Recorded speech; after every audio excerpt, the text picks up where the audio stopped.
बांग्लादेश को भारत को तीखे तेवर दिखाना महंगा साबित हो रहा है। जहां एक और देश बिजली संकट में जूझ रहा है, तो वहीं दूसरी ओर भुगतान बकाया होने की वजह से भारत की ओर से की जाने वाली बिजली सप्लाई में कटौती कर दी गई है। अब बांग्लादेश ने नेपाल से बिजली सप्लाई की गुहार लगाई है। इसके लिए 4 अक्टूबर को सौदा हो सकता है। हालांकि इस सौदे में भारत की भूमिका अहम रहने वाली है। बांग्लादेश की अंतरिम सरकार को भारत को तीखे तेवर दिखाना अब महंगा साबित हो रहा है। हालात ये हैं कि बांग्लादेश को अब 40 मेगावाट बिजली के लिए नेपाल के सामने गुहार लगानी पड़ रही है। 4 अक्टूबर को बांग्लादेश और नेपाल सरकार के बीच इस डील पर हस्ताक्षर हो सकते हैं, लेकिन इस डील में बांग्लादेश और नेपाल के साथ साथ भारत की भी अहम भूमिका रहने वाली है। सूत्रों के मुताबिक ये त्रिपक्षीय समझौता होगा। इसके तहत बांग्लादेश भारतीय क्षेत्र के जरिए नेपाल से बिजली आयात करेगा।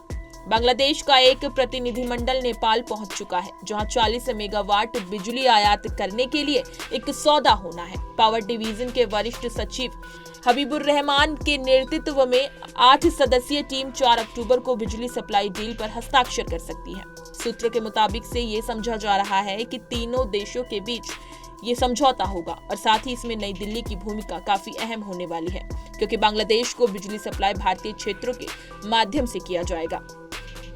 इस तरह भारतीय क्षेत्र का इस्तेमाल कर बिजली आयात करने के लिए बांग्लादेश को प्रति यूनिट करीब 6 रुपए चुकाने होंगे। वहीं बांग्लादेश पावर डेवलपमेंट बोर्ड के अधिकारियों का कहना है कि अगर बांग्लादेश सीधे नेपाल से बिजली आयात करने में कामयाब हो जाए तो लागत काफी कम हो सकती है। बीपीडीबी के एक अधिकारी के मुताबिक नेपाल से बिजली सप्लाई के लिए भारतीय क्षेत्र से करीब 26 किलोमीटर की ट्रांसमिशन लाइन पड़ती है। अगर बांग्लादेश को उसके खर्च पर ट्रांसमिशन लाइन बिछाने की इजाजत दे दी जाए तो नेपाल से बिजली आयात करना बेहद आसान और सस्ता होगा।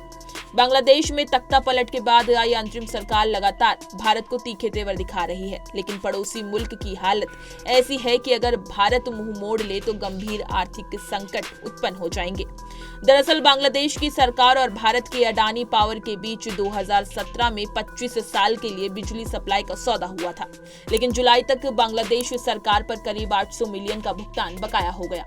अडानी ग्रुप ने बकाया राशि भुगतान की मांग करते हुए बिजली सप्लाई में भी कटौती कर दी। हालांकि 27 अगस्त को गौतम अडानी ने अंतरिम सरकार के मुख्यालय सलाहकार को पत्र लिखा, जिसके बाद बांग्लादेश की ओर से अडानी ग्रुप को करीब $30 मिलियन का भुगतान किया गया है। इसके अलावा भी भारत की ओर से की जाने वाली 1100 मेगावाट बिजली सप्लाई को घटाकर 900 मेगावाट कर दिया गया है। बांग्लादेश को करीब 2 साल से बिजली संकट का सामना करना पड़ रहा है। मौजूदा समय में ये और गहराता जा रहा है।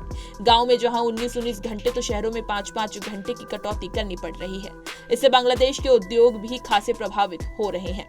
दरअसल बांग्लादेश की अर्थव्यवस्था काफी हद तक निर्यात पर निर्भर है और ऐसे में बिजली संकट के चलते कारखानों और उद्योगों को होने वाला नुकसान निर्यात को प्रभावित करता है, जिसका सीधा असर बांग्लादेश की अर्थव्यवस्था पर पड़ेगा।